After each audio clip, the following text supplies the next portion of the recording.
Hello అందరికీ! బాలామృతంతో ఒకసారి ఈ విధంగా బూరెలు చేసి చూడండి. చాలా ఈజీగా చేసుకోవచ్చు, కానీ చాలా టేస్టీగా ఉంటాయి.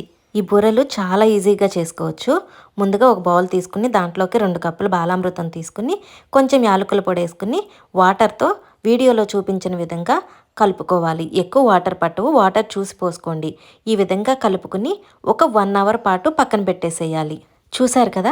వీడియోలో ఏ విధంగా చూయించానో అలా కలుపుకొని ఒక గంట సేపు పక్కన పెట్టేసేయండి. గంట తర్వాత పిండి చూస్తే కొంచెం గట్టిపడి ఉంటుంది. ఆ పిండిని అలాగే చిన్న చిన్న ఉండలుగా చేసుకుని ఒక కవర్‌కి కొంచెం ఆయిల్ కానీ, నెయ్యి కానీ అప్లై చేసుకుని, వీడియోలో చూపించిన విధంగా బూరెలాగా చేసుకుని, స్టవ్ మీద డీప్ ఫ్రైకి సరిపడా ఆయిల్ పెట్టుకుని, మనం చేసి పెట్టుకున్న బూరెలను ఒక్కొక్కటిగా వేసుకుంటూ వేయించుకోవాలి. ఒక బూరె వేసిన తర్వాత ఇంకోటి వేసుకోవాలి. అప్పుడు బాగా పొంగుతాయి. చూసారు కదా వీడియోలో ఎంత బాగా వచ్చినాయో! అంతేనండి. ఒకసారి ట్రై చేసి చూడండి. ఫుల్ వీడియో కావాలంటే కింద లింక్ ఉంది. ఒకసారి చూడండి. Thank you for watching.